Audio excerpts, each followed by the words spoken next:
Boa noite a todos, a todas. É um prazer muito grande estarmos aqui reunidos nessa casa de orações.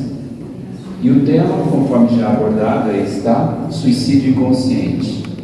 Este é o tema desse livro, conforme já dito também, foi escrito por nós, lançado em junho do ano passado. Até o prefácio é do Orson, que estará aqui com vocês, grande amigo, grande irmão. E, obviamente, durante um período de 50 minutos, 1 hora, não teríamos condições de abordar a essência, ou melhor, o livro como um todo, né?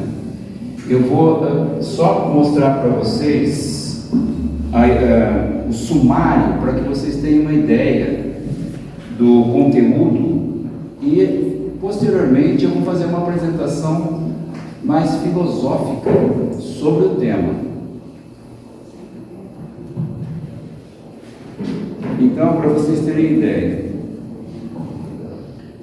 o primeiro item do sumário é suicídio, conceito e origem do termo, o suicídio como um todo. O segundo capítulo, quem somos nós? Qual a nossa missão durante o processo encarnatório? Terceiro, a incessante busca pelos prazeres. Então prestem atenção nesses itens, que vocês vão depois fazer uma ponte, uma ligação com o que eu falarei. Capítulo 4, formas de suicídio inconsciente. 4.1, drogas psicoativas. Drogas psicoativas não são apenas as drogas ilícitas, são as drogas lícitas também, cigarro e álcool. 4.2, alimentação. 4.3, desrespeito aos ritmos biológicos do nosso corpo físico. 4.4, desrespeito aos limites físicos e mentais. 4.5, desrespeito aos sentimentos e às emoções. 4.6, consumismo. Capítulo 5, consequências do suicídio consciente ou inconsciente sobre a matriz perispiritual, ou seja, sobre o nosso perispírito. O que acontece? Item 6, conceito de disciplina e autocontrole. 7, considerações finais. Muito bem, quando nós começamos a escrever, o tema me veio à mente, inspirado em quem? Em André Luiz, que pelas mãos de Chico Xavier nos deixou uma obra magnífica, composta por 13 volumes, 13 livros. O primeiro é Nosso Lar, que além de ser um livro conhecidíssimo, deu origem a um filme conhecido pela grande maioria dos espíritas e por muitíssimos não espíritas. Filme esse que ultrapassou as fronteiras do Brasil, foi recorde de bilheteria aqui no Brasil, a ponto de estarmos prestes a assistir o Nosso Lar 2, se não me engano em agosto será lançado. Em verdade provém do livro Os Mensageiros, mas o Nosso Lar como título do filme ficou tão marcado que os responsáveis pelo lançamento do filme resolveram manter ou colocar o nome Nosso Lar 2. Muito bem, nessa trajetória, alguns amigos às vezes chegaram a propor um outro, por que você não muda o título? Né? E na própria editora houve essa sugestão. E eu defendi o seguinte, falei, eu não gostaria de mudar o título, porque eu estou nesse livro desenvolvendo um tema que foi lançado por André Luiz. Então eu simplesmente trabalhei em cima disso, fazendo uma revisão da literatura e colocando para os dias atuais de uma forma prática, como não é nada no sentido de nos cobrar. O Espiritismo não faz isso. Aqueles que lerem verão que não existe cobrança nenhuma. Então todos nós estamos aqui reencarnados no planeta Terra com um único objetivo: evoluir espiritualmente, nada mais. Então o processo de evolução pressupõe aprendizagem. Nós estamos aqui para isso. Todos os ambientes que frequentamos, a nossa família, o nosso trabalho, os ambientes usuais de maneira geral, são os laboratórios da aprendizagem, do amor, essencialmente. Porque se alguém perguntar para qualquer um de nós: se eu estou aqui para evoluir, o que eu devo aprender para evoluir? Só uma coisa: a amar. Ponto final. A evolução espiritual, ou a razão de estarmos aqui, ela é muito simples. Tudo é muito simples.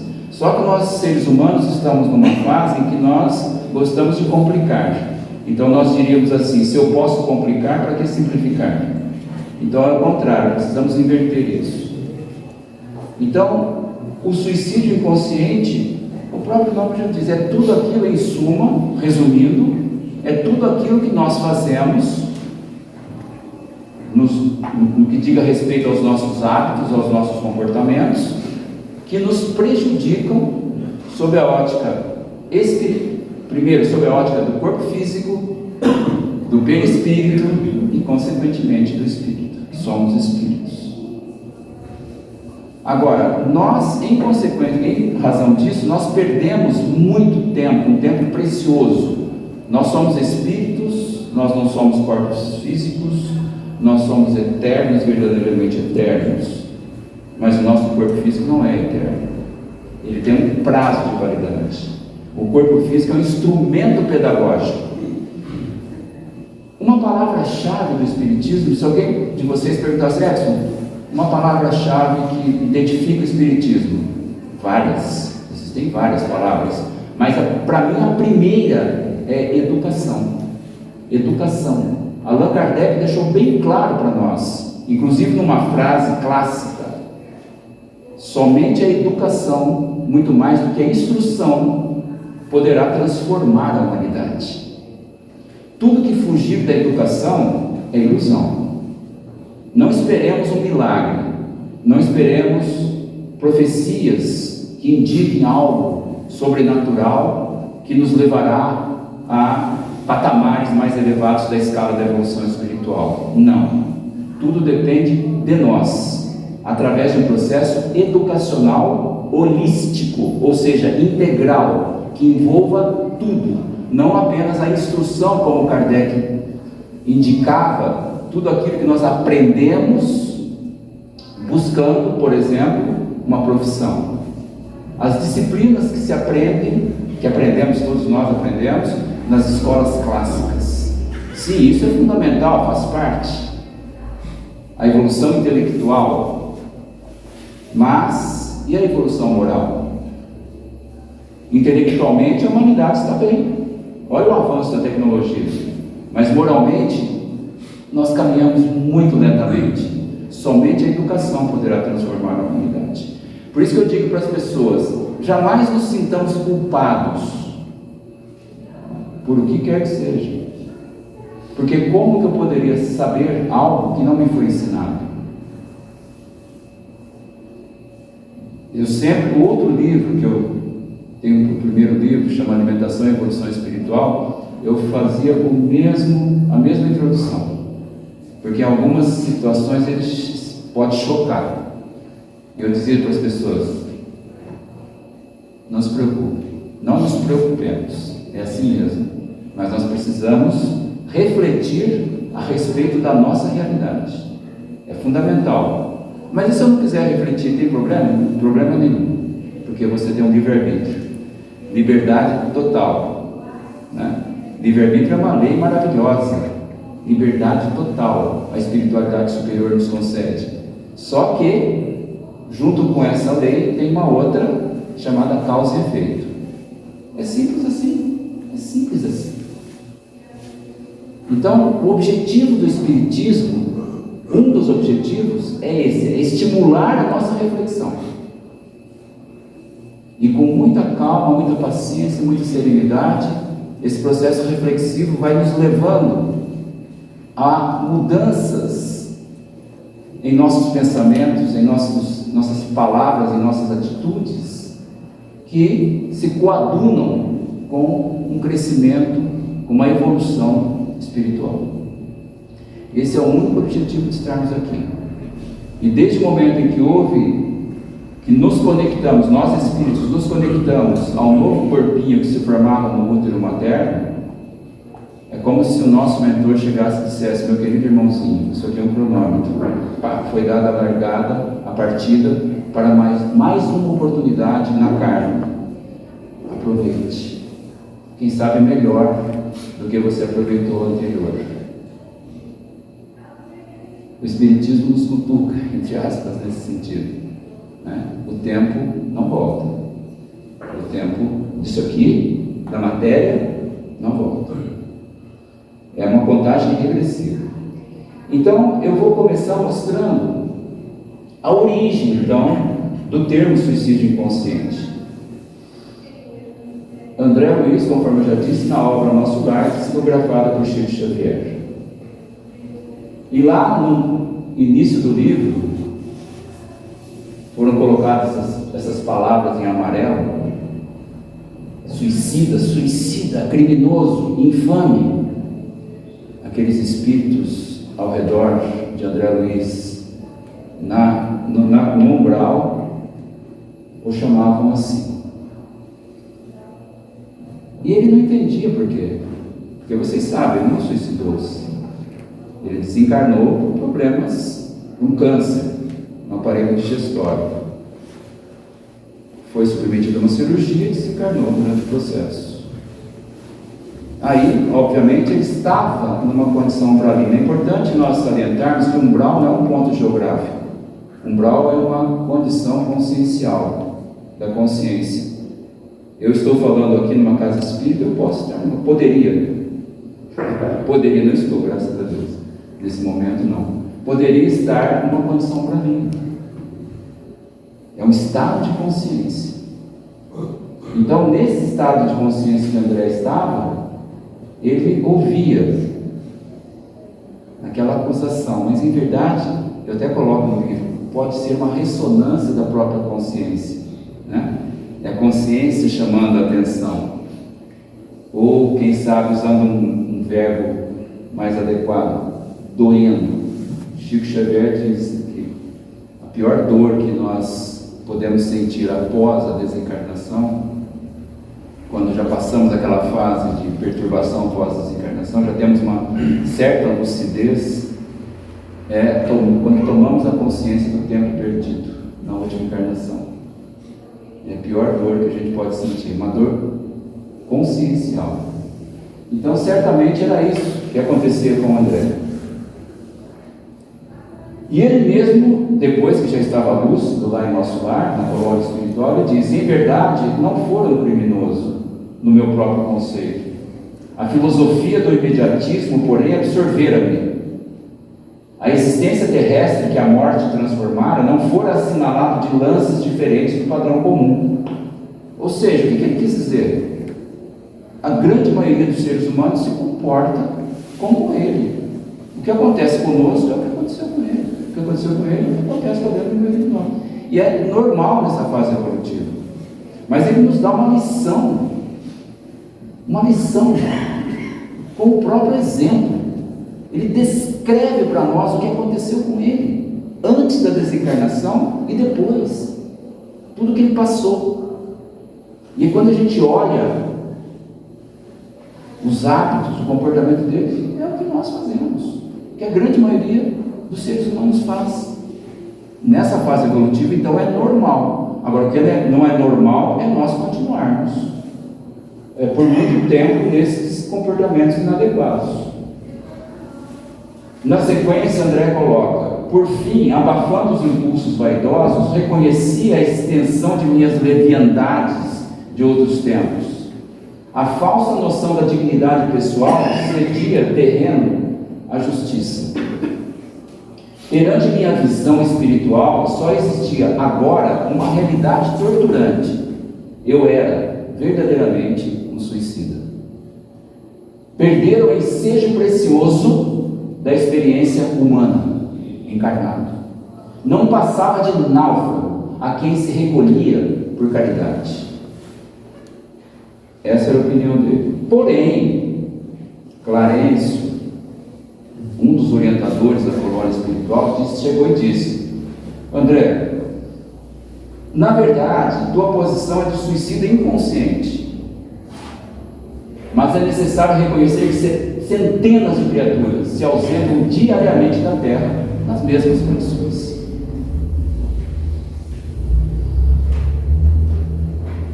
Aí a gente vai para um outro trecho, no hospital da colônia espiritual, Lísias, examinando o perispírito do André ali, aplicando-lhe um passe, digamos assim, energizando, irradiando energia para a região do perispírito, é óbvio, ali é o perispírito dele, acometida pelo câncer. Ele disse para o André o seguinte, veja a importância disso: a zona dos seus intestinos, André, apresenta lesões sérias, com vestígios muito exatos do câncer. A região do fígado revela dilacerações. A dos rins demonstra características de esgotamento prematuro. Alguém perguntaria, mas escuta, mas o André não morreu? Não. Ele desencarnou. Porque a morte não existe. Existe a morte no corpo físico. Só que conhecer esse segmento fundamental do ser como um todo, chamado perispírito, é essencial. A enfermidade permanece no perispírito. Permanece no perispírito. O corpo físico desintegra-se, morreu. Isso aqui é uma cópia. O corpo físico é uma cópia do perispírito. É muito importante para o estudioso espírita, aqueles que estudam o espiritismo, compreenderem o que é o perispírito e o papel que ele representa. Se nós não mostrarmos isso para os leigos do espiritismo, eles não vão entender a reencarnação. Porque eles vão dizer assim: como que a morte não existe? Vai lá no velório municipal para você ver se a morte não existe. Porque a visão da morte é uma visão totalmente errada da humanidade. É uma das principais ilusões, das ilusões que mais nos prejudicam, digamos assim. Não entender o processo da reencarnação e da desencarnação, realmente estarmos aqui e não aproveitarmos o tempo e permanecemos aqui reencarnados. Essa oportunidade maravilhosa que nós temos de aprendermos no corpo físico. Agora vem uma estatística que Lísias apresentou para André. Na turma de 80 enfermos a que devo assistência diária, 57 se encontram nas suas condições, André Luiz. Fazendo uma continha, 71,3% dos enfermos internados lá, sob os cuidados dele, eram suicidas inconscientes. Pode jogar esse número para nós. No mínimo. Pode ser muito maior. Então, uma das coisas mais certas que um dia nós vamos chegar à conclusão é que nós estamos suicidas inconscientes. Estamos. Eu sempre digo estamos, melhor em algumas circunstâncias usar o verbo estar e não ser, porque nós não somos, nós estamos. Nós não somos doentes, nós estamos doentes. Nós quem? Nós espíritos. Nós espíritos. A Terra é um hospital-escola. Nós estamos doentes, estamos aqui para aprendermos, para evoluirmos sob a ótica moral e intelectual e, consequentemente, curar os nossos males. Até isso está nas nossas mãos. Não atribuamos essa responsabilidade a quem quer que seja, a não ser a nós mesmos. Por quê? Vocês poderiam dizer, mas comprove isso, Edson. Como assim? Ué, e a lei do livre-arbítrio, o que significa? Nós precisamos decidir. Existe livre-arbítrio ou não existe livre-arbítrio? E eu vou mostrar algumas referências com relação a isso. Porque não adianta eu chegar aqui e falar algo A gente tem que demonstrar, comprovar, através do quê? Da literatura espírita, obviamente. Aqui está já uma primeira colocação de Allan Kardec. Os sofrimentos deste mundo independem, algumas vezes, de nós, mas muitos deles são consequência da nossa vontade. Remontando a origem de cada um, ou seja, voltando para trás na origem de cada um, ver-se-á que a maior parte de tais sofrimentos são efeitos de causas que poderíamos ter evitado. Allan Kardec.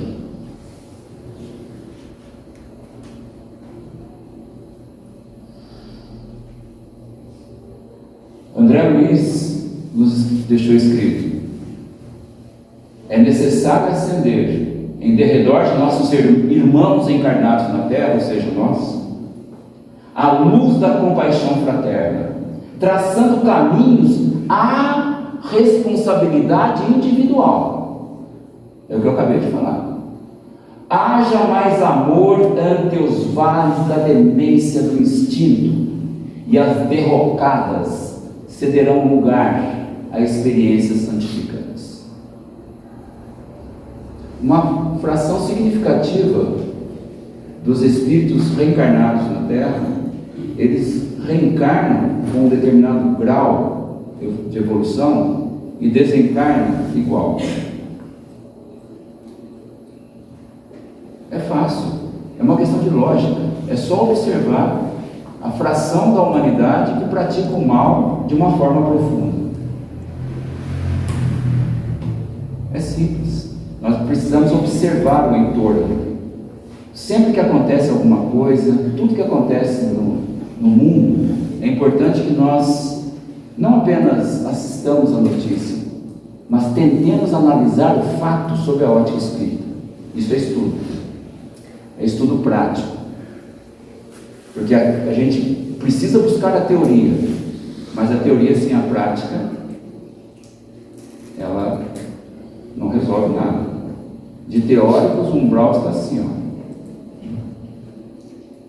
Então, observar o que acontece aqui, dentro de nós, no nosso entorno, fazer uma análise do nosso dia, como que eu agi em relação ao meu próximo, como eu aproveitei as oportunidades que tive de aprender a amar, de exercitar a paciência, a tolerância, o perdão. Isso é evoluir, isso é aproveitar do tempo.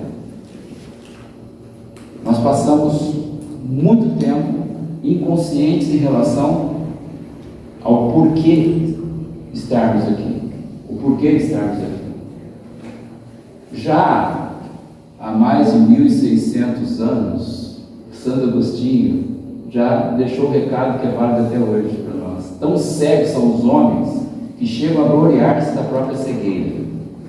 Entenda a cegueira sob a ótica espiritual. Então nós fazemos coisas que, vamos traduzir por simples.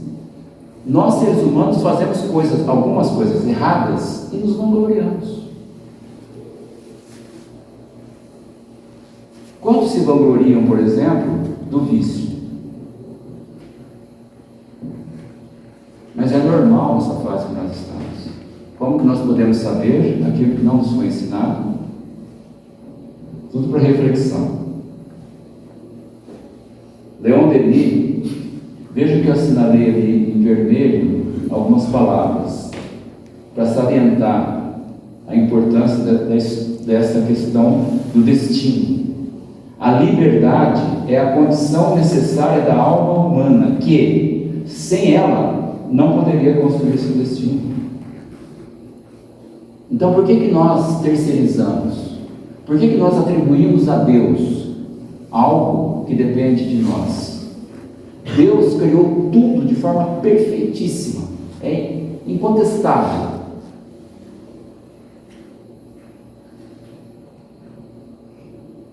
Mas nós não entendemos o funcionamento da vida ainda, nós seres humanos, porque nós estamos à espera do grande milagre. Esse milagre não vai acontecer. nós precisamos compreender as leis naturais que regem o universo, que são as leis divinas. E muitas coisas que nós ainda acreditamos, elas não existem nas leis divinas. Aí está. O que Kardec, aquilo que eu mostrei anteriormente, escreveu é a mesma coisa. Ele falou com outras palavras: o seu destino está nas suas mãos. Porque se não fosse assim, então não existiria suicídio inconsciente. Uma fração importante da sociedade humana desencarna antes do momento que ele poderia desencarnar. Nós atacamos o nosso corpo físico. Nós destruímos o nosso corpo físico. É impressionante. De maneira geral, eu cuido melhor disso aqui, do automóvel, dos nossos bens materiais, do que isso aqui, que é o principal instrumento que nós temos. Não existe nenhum computador na face da Terra que tenha a capacidade do computador que nós temos aqui. Não existe nenhum instrumento, nenhum equipamento com a perfeição que é isso aqui. Um funcionamento maravilhoso, uma coisa fantástica, só poderia ser uma obra divina, porque o ser humano, ele chegou a criar agora a inteligência, a inteligência artificial. Mas eu pergunto, ele consegue criar um corpo humano como esse aqui? Nós, seres humanos, não. Isso aqui é uma obra divina. Mas não nos demos conta disso, da preciosidade que é isso aqui, e do valor que ele tem. Não nos esqueçamos, sempre que nós fizermos analogias das questões espirituais com as questões pedagógicas, educacionais, nós estaremos agindo corretamente. Isso aqui é um instrumento pedagógico. Não existe outra razão para estarmos enclausurados no corpo físico. Não existe outra razão. A gente tem que parar e fazer essa pergunta. E que muitos fazemos em momentos difíceis. Qual é o sentido da vida? Qual é o sentido da vida? Nós passamos encarnações e encarnações distraídos com o entorno material. A matéria, ela não tem importância? Tem. A questão é que nós não agimos de forma equilibrada nas questões que digam respeito à matéria. Exemplo disso, toda a violência que permeia a humanidade. Por que existem guerras? Por que existem crimes das mais distintas categorias? A ilusão pela matéria. A ilusão pela matéria. É o desvio para o caminho que não leva a lugar nenhum. Nós não estamos aqui para correr incansavelmente atrás da matéria. Ir atrás da matéria, sim, de forma equilibrada, sim. A matéria é também um instrumento pedagógico. Isso aqui é um instrumento em si. Mas as metodologias que nós temos são duas principais: os relacionamentos humanos, a convivência humana e a convivência com a matéria. É esse o caminho. E nós estamos perdendo tempo com coisas que não nos levam a lugar nenhum. Eu estou trabalhando num outro livro agora, cujo título provisório é Desconstruir as Ilusões para Edificar o Espírito. Reflexões sobre a realidade da vida com V maiúsculo, que é a vida do Espírito, não é a vida do corpo físico. Vejam bem quantas coisas nós precisamos ensinar para os seres humanos. Nós espíritas temos acesso a essas informações. Cabe a nós, à medida do possível, passar para frente. Vejamos uma outra referência, a terceira, sobre o destino, de Manuel Filomeno de Miranda. Ela está citada no livro do Dr. Oswaldo Eli Moreira. Dos estudos, escreveu ele, Dr. Oswaldo, dos estudos dos casos apresentados pelo espírito Manuel Filomeno de Miranda, pela psicografia de Divaldo Pereira Franco, ressalta-se o espírito como senhor de seu destino, construtor de sua história, feliz ou infeliz, de acordo com o uso da liberdade ofertada pelo Criador. Veja que são 3 referências de 3 autores espíritas do mais alto grau de importância, que colocam a mesma coisa, com palavras diferentes. Esse é o caminho. Porque é muito fácil chegar e dizer: aconteceu porque tinha que acontecer. É fácil. Deus que quis. E o meu livre-arbítrio fica onde? Existe ou não existe livre-arbítrio? Está aí. Então essas afirmações são baseadas nos nossos mestres. É importante que reflitamos sobre isso. Eu sempre digo, o Espiritismo, ele não é uma doutrina dogmática. O Espiritismo não impõe. O Espiritismo, ele nos traz subsídios para a reflexão. Ninguém precisa aceitar. Mas o nosso objetivo, o objetivo das casas espíritas, que são hospitais, escola, é exatamente esse: nos trazer subsídios para a reflexão. E sempre que estivermos em reflexão, não nos esqueçamos do instrumento fundamental, chamado lógica. Porque senão, nós iremos pelo caminho da dogmatização do Espiritismo. O Allan Kardec não quer que façamos isso. Eu sempre digo que o Espiritismo não é uma doutrina melhor que as outras. Todas as religiões são boas. Todas as doutrinas são boas porque todas pregam o amor. É simples assim. Mas o Espiritismo é diferente. É diferente porque ele é sustentado pelo pilar dos princípios morais evangélicos, já que somos cristãos, que é comum a todas as doutrinas cristãs, a todas as religiões cristãs. Mas as religiões não cristãs têm um pilar também de princípios morais. E princípios morais são os mesmos.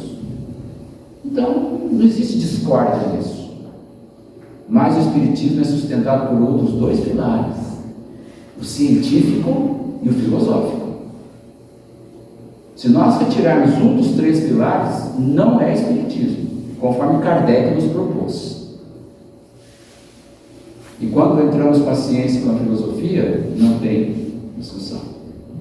Hoje nós temos já um volume grande de trabalhos científicos feitos em universidades, em centros de pesquisa, comprovando aquilo que o Espiritismo prega. Inclusive, Ronaldo, muitas obras eu já tive o prazer de ouvir médicos espíritas, principalmente psicólogos espíritas, em palestras, mostrando o seguinte: vejam que um grupo de pesquisadores científicos, estudando determinado assunto, chegou à conclusão que o que está escrito, por exemplo, em Evolução em Dois Mundos, de André Luiz e Chico Xavier, é aquilo mesmo.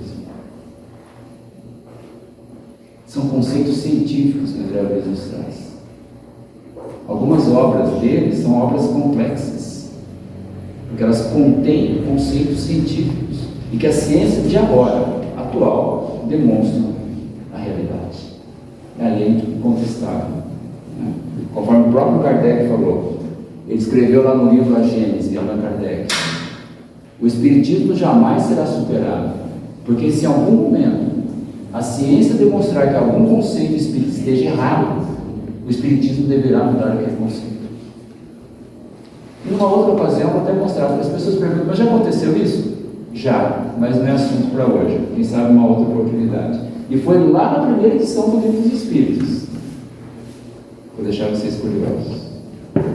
Na segunda já houve uma mudança substancial num determinado assunto lá. Bem, para nossa reflexão, você é o viajante, você é o caminho, você é o destino. Não se perca. A distância mais longa é entre a cabeça e o coração. O que significa? Pensamento, sentimento. Nós temos tudo. Vós sois deuses. Jesus já nos disse isso. Nós somos verdadeiramente filhos de Deus. Olha que coisa maravilhosa. O nosso destino final nessa trajetória evolutiva é a perfeição. Então nós precisamos concatenar os nossos pensamentos com os nossos sentimentos. Amor. A semente do amor está aqui, porque vós sois deuses. Deus é o amor. Olha que coisa maravilhosa. Quando que a humanidade vai se conscientizar disso? Do significado daquilo que a humanidade fala há séculos, sem saber o que está falando. Porque se soubesse, se tivesse compreendido, nós não estaríamos na situação que ainda estamos, sob a ótica moral. A gente repete aquilo que nos foi imposto, sem saber o significado. E é simples, porque os grandes mestres ensinam com simplicidade. Jesus é um exemplo. Então, se eu posso complicar, nós estamos nessa fase, para que simplificar? Vamos inverter. Se eu posso simplificar, para que complicar tanto? Agora, tem um ponto fundamental. José Saramago, Prêmio Nobel de Literatura, escritor português, que não se tenha pressa, mas que não se perca tempo. Evolução é complexa mesmo, é demorada, é difícil, é muito difícil. Então, não tenhamos pressa, tenhamos paciência conosco mesmo, mas não percamos tempo, porque oportunidades de aprender a amar e de crescer espiritualmente nós temos todos os dias, e não é no tempo religioso, é no dia a dia ali fora. Aqui a gente aprende, a gente ouve, a gente toma, vem buscar essa energia que nos revigora. Sim, nós precisamos desse oásis espiritual, mas a aprendizagem é lá, a prática é lá fora, é no dia a dia. Vamos refletir sobre essas palavras. Somos uma consciência que recebe um corpo físico para uma experiência evolutiva, e muitas vezes devemos nos perguntar o que estamos fazendo conosco, que caminhos e possibilidades estamos elegendo, as que nos engrandecem ou as que nos apequenam. Isso é uma pergunta que nós temos que fazer para nós. Ninguém tem condição de julgar o próximo, porque se eu sequer me conheço, como que eu me atrevo a julgar o próximo? Antes de Cristo, vários séculos antes de Cristo, um filósofo grego já nos ensinou: conhece-te a ti mesmo.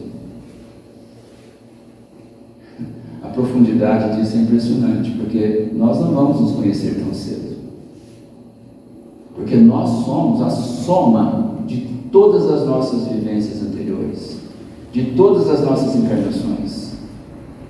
Grande parte do que nós somos está mergulhadíssima no inconsciente. Olha a complexidade da criação divina, maravilhosa complexidade. Então essa é a pergunta, é isso que nos desperta a consciência. O que estou a fazer aqui? Quem sou eu? De onde eu vim? Para onde irei? Qual é o sentido da vida? Quando nós começarmos a trabalhar isso, a gente vai sentir que a curva da incidência das enfermidades psíquicas, ela vai começar a baixar, porque agora ela só está assim, ó, na ascendente. Isso é decorrência, sobretudo, do vazio existencial, pela dificuldade que temos em responder a pergunta: qual é o sentido da vida? Nós temos que buscar as causas das nossas enfermidades. Embora possam existir apelos e influências múltiplas, não podemos nos esquecer que a escolha será sempre nossa, e a responsabilidade por ela também. Porque as pessoas se prendem a vícios, porque muitas se entregam a uma vida mesquinha, sem brilho, quase sem evolução. Provavelmente não as ensinaram a sonhar com nada melhor, a conhecer a beleza do seu ser e a se trabalhar de dentro para fora. Ninguém é melhor que ninguém, ninguém é pior do que ninguém. Nós somos todos espíritos provenientes da mesma fonte, de Deus. Então nós somos irmãos de verdade. De verdade. Todos somos iguais. E nós estamos em 2023 depois de Cristo, e assistindo todos os dias cenas, por exemplo, tristes de preconceitos. Isso aí já é um indicador. Se alguém tem dúvida do atraso que nós encontramos sobre a ótica moral, é aquilo que eu disse há pouco. É só observar o que acontece no seio da humanidade todos os dias. Mas isso é por quê? Por ignorância espiritual, por desconhecimento das verdades. Só existe uma forma da gente mudar essa realidade: educando. A educação holística, dentro da proposta da pedagogia espírita, que é diferente de tudo que tem. Infelizmente a gente não consegue na prática disseminar a pedagogia espírita, a educação holística. Mas um dia chegaremos lá. Que bom que nós já temos uma estrutura, porque alguns, antes de Kardec, nada disso existia. Olha aquilo que eu já disse hoje, que Chico Xavier nos ensina: a questão mais aflitiva para o espírito no além é a consciência do tempo perdido. Hoje nós não temos, porque nós vivemos perdidos. É como um navio no meio do oceano, sem equipamento de navegação, à deriva. Para onde nós estamos indo, comandante? Não sei. Os equipamentos estão em pânico, estamos perdidos. Nós, seres humanos, estamos perdidos. Estamos aqui sem saber por quê. De maneira geral, é óbvio, né? Tudo que eu digo aqui, eu estou me referindo à humanidade como um todo. É óbvio que existem indivíduos que têm consciência. Tempo perdido, eis a ocorrência mais comum no âmago da sociedade humana, certamente pelo fato de ignorarmos a própria identidade, a origem, a missão e o destino. Afinal, quem somos nós? Então isso aí é a ponte do capítulo 2 do livro, que é exatamente quem somos nós. Então eu já coloquei isso para vocês, né? Quem somos? Somos espíritos. Vamos exercitar isso todo dia. Eu sou espírito, não sou corpo físico. Eu não sou Edson. Edson é a identidade do meu corpo físico. Eu sou um espírito eterno, teu irmão, filho de Deus. De onde viemos? Da energia suprema. Olha só a magnitude de cada um de nós, filhos de Deus. Mas a gente fala, nós não entendemos ainda. Porque se nós não entendêssemos, nós estamparemos um sorriso na face em grande parte do nosso dia. Pensemos nisso. Para onde iremos? Até aí isso a gente escolhe. Não existe julgamento. Pronto, se eu desencarnar agora, eu já estou numa condição. É a condição do meu padrão vibratório. É uma frequência vibratória. É a frequência vibratória. Alguém diz assim, será que a gente precisa passar pelo pró? Quantas pessoas vão perguntar depois do filme Nosso Lar? Nossa, aquele filme, não espíritas principalmente, aquele filme foi muito bonito, mas aquele umbral é feio, né? Nossa, a gente tem que passar por ali? Não tem que passar. Você passa se você quiser. A escolha é livre-arbítrio. Mas como que eu faço para não passar então? Ame. É isso. É no sentido figurado. O amor muda o nosso padrão vibratório. É sintonia, é frequência vibratória. Isso a ciência explica. Olha que coisa maravilhosa. Ah, mas ciência, nós estamos falando de religião. Eu vou fazer uma pergunta. Quem criou as leis da física? Foram os físicos? Não, foi Deus. Os físicos estudam a lei da física. Os químicos estudam as leis da química. Os biólogos estudam as leis da biologia. E por aí vai. Estuda a criação de Deus. E por que nós temos que integrar tudo? Essa é a proposta do Espiritismo. Quando eu disse 3 pilares, é o recado que Allan Kardec passou para nós. E se vocês não juntarem esses 3 pilares, vocês vão continuar a não entender a vida.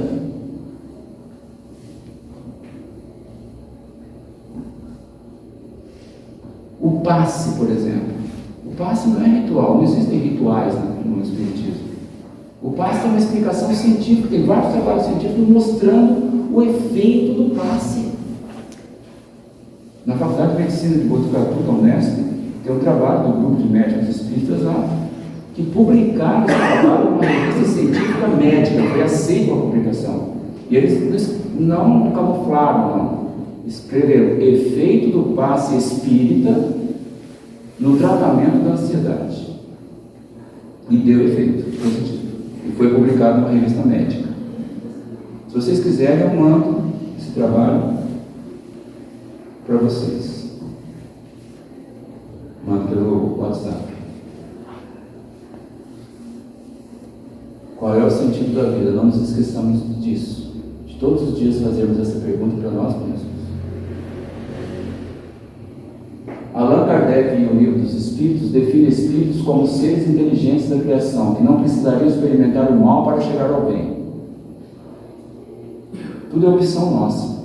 Não foi Deus não criou o mal. Deus é o amor. O mal são as nossas escolhas erradas, são os nossos enganos. E é normal que estejamos assim. Repito, porque nós somos estudantes em processo de aprendizagem. Mas é responsabilidade nossa. Segundo ele, os que optam pelo mal fazem por ignorância, considerando que são dotados do livre-arbítrio. Estão vendo? Mais uma vez aqui, ó. Nós podemos fazer o que nós quisermos, porque o livre-arbítrio é uma lei divina. É uma lei divina. Gabriel Delane nos coloca o seguinte, só para uma reflexão, isso aqui também é tema para uma outra ocasião. Admitido que o princípio espiritual tenha passado pela série animal para chegar progressivamente até a humanidade, não me afasto da tradição espírita, porque Allan Kardec, em A Gênese, aceita perfeitamente essa possibilidade e a justifica, demonstrando que ela é uma explicação lógica da existência dos animais no papel que representam na Terra. Por que eu inseri isso aí? Porque o Espiritismo nos mostra claramente também que o espírito ele sobe todos os degraus da escala zoológica. Nós não fomos gerados espíritos humanos. Então vejam quantos milhões de anos, há quantos milhões de anos nós já existimos, quantas experiências nós já tivemos. Numa outra ocasião eu posso falar sobre esse assunto. A evolução do espírito, baseada em Gabriel Delane, Allan Kardec, ou seja, na literatura espírita, é óbvio. É para a gente pensar, porque isso dá estímulo para nós. Nós estamos no topo da pirâmide. A nossa capacidade de aprendizagem, a nossa inteligência, ela é suficiente para nós entendermos tudo isso. Nós já passamos por fases terríveis lá para trás. Hoje nós estamos numa fase até boa. Vamos refletir sobre isso oportunamente. Leon Denis nos chama a atenção para o seguinte: o ser se constrói através do desenvolvimento gradual das forças que nele estão.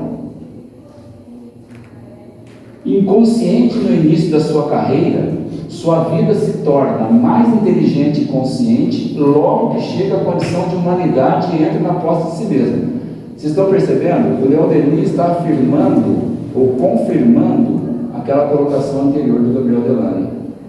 E nós sabemos que Gabriel Delany e Leon Denis, com Kardec, é o triunvirato que está no topo da pirâmide do Espiritismo. Leon Denis, poderíamos dizer, se dedicou ao Espiritismo filosófico, e Gabriel Delany ao Espiritismo científico. Na sequência, Leon Denis nos traz: a liberdade e, consequentemente, a responsabilidade são sempre proporcionais ao adiantamento do ser. Através da sucessão dos tempos na superfície de milhares de mundos, nossas existências desenrolam-se, passam e se renovam. Em cada uma delas, um pouco do mal que está em nós desaparece. Nossas almas se fortificam, se depuram, penetram mais adiante no nosso caminho sagrado, até que, livre das reencarnações dolorosas, tenham conquistado pelos seus méritos, olha, mais uma vez, conquistado pelos seus méritos, o acesso aos círculos superiores, onde irradiam eternamente beleza, sabedoria, poder, amor.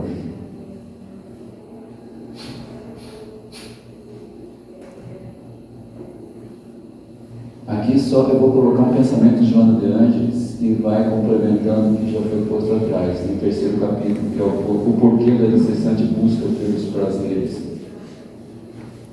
Não que não devamos buscar os prazeres, óbvio que sim, mas não os prazeres que nos destruam, não os prazeres ilusórios. Joana de Ângeles nos ensina: o mal que me faz mal não é o mal que me fazem, é o mal que eu faço. O bem que me faz bem não é o bem que me fazem, é o bem que eu faço. Aquele que me faz o mal, se eu perdoar, se eu não guardar mágoa, o problema é dele. Ele que fez.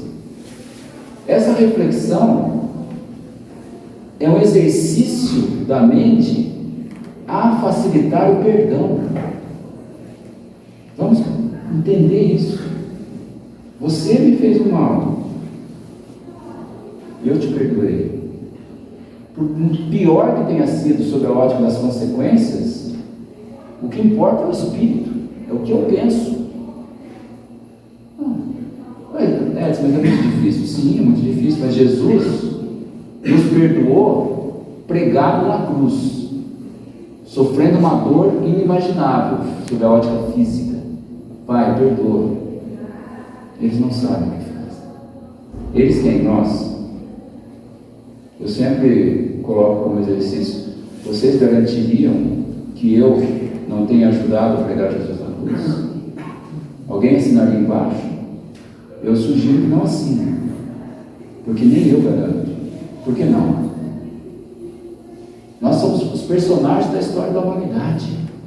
Então, quando Jesus estava lá, ele pediu para o Pai, para Deus, nos perdoar. E traduzindo isso, o que ele quis dizer? Quem faz o mal não sabe o que faz. Então, se eu não entro na sintonia daquele que fez o mal, não tem problema. Agora, se eu guardo mágoa, aí sim, eu estou angariando uma lesão perispiritual. Uma lesão perispiritual que a ciência também médica, da psicologia, mostra que a mágoa causa doenças. Aí, vários trabalhos científicos mostrando. Agora, se eu guardo mágoa e aquele que me fez o mal se arrependeu e me pediu perdão, mas eu não perdoei, não te perdoei, vou me vingar de você. Se ele pediu perdão e se arrependeu, pronto, ele livrou pelo espírito dele da energia negativa. Vamos pensar nisso. Facilita tanto a diminuição do estoque de mágoas nos nossos corações. Bom, Ronaldo, eu acho que o tempo já deu uma hora. Mais um pouquinho, pode ser? 5 minutinhos, né?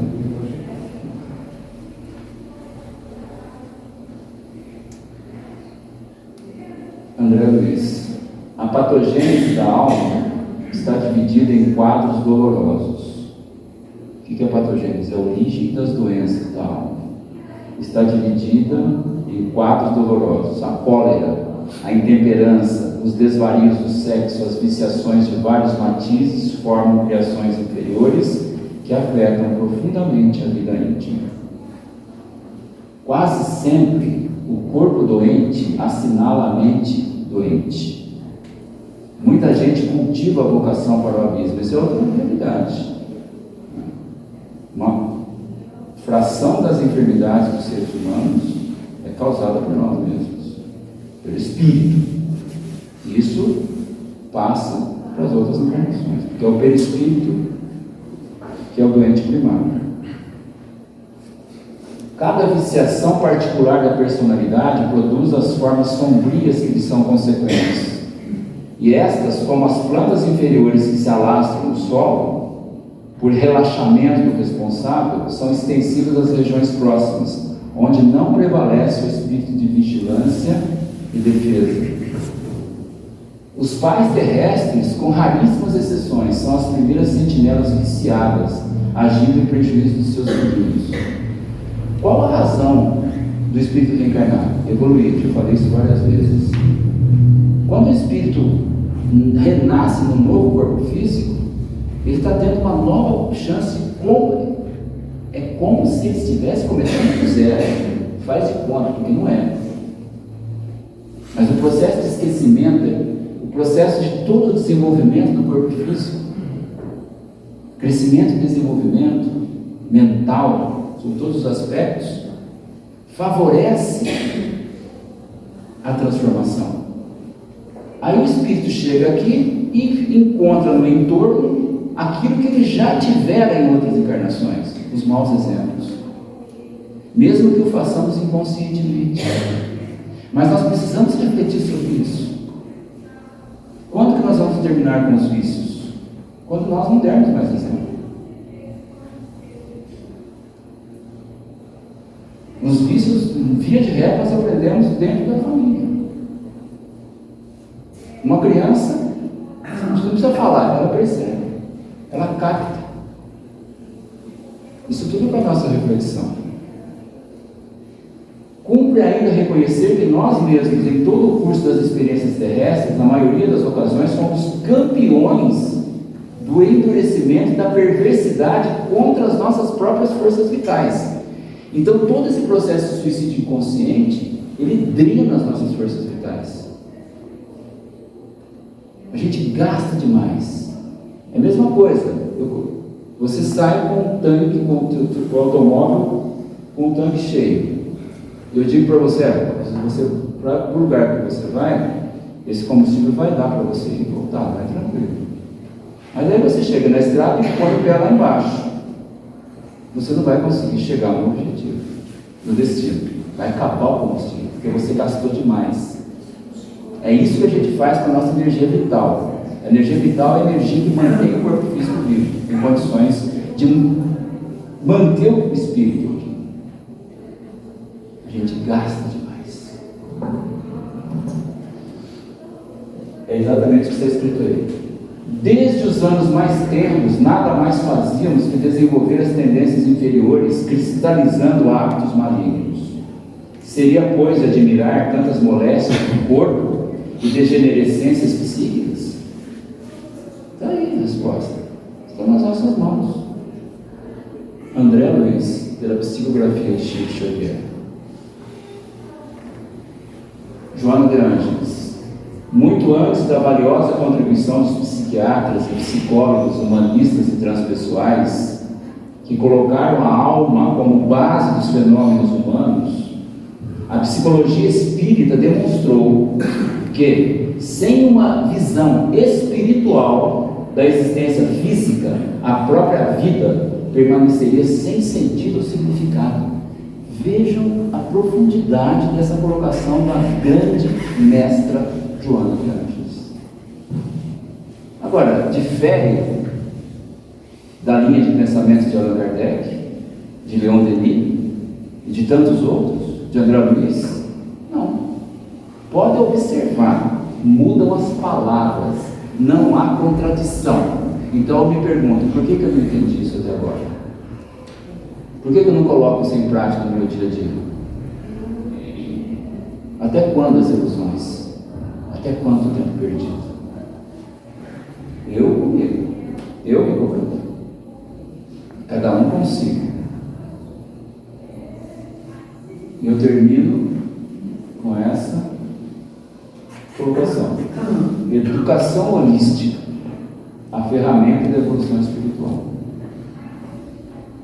Gravemos, não existe outra fórmula. Sem educação não há evolução.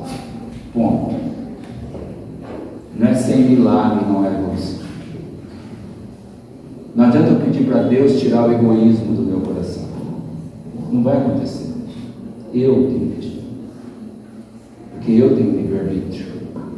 Eu inseri, eu pedi. É assim que funciona.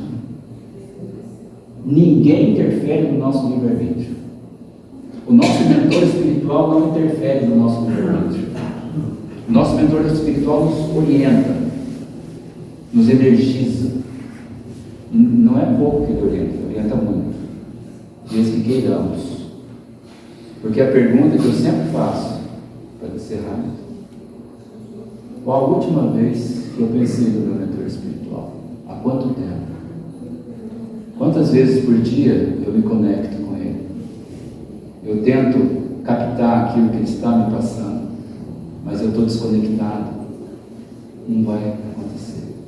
Não vai acontecer a orientação. Nós precisamos exercitar muito isso, porque é uma dádiva. Cada um de nós temos um mentor espiritual, muito mais experiente do que nós, que está 24 horas a nos orientar, a nos mostrar o caminho melhor, a nos chamar a atenção, mas você não presta atenção. É como muitos filhos, né? O pai, a mãe falam, o avô, a avó, o tio, o amigo, não faça isso, esse caminho vai ser um caminho ruim, mas faz. E se dá mal. É assim mesmo, a gente cai e levanta, mas reflitamos sobre tudo isso, sempre. Que a paz do Mestre Jesus, o Mestre do amor, envolva sempre as nossas mentes e os nossos corações. Queridos irmãos e irmãs,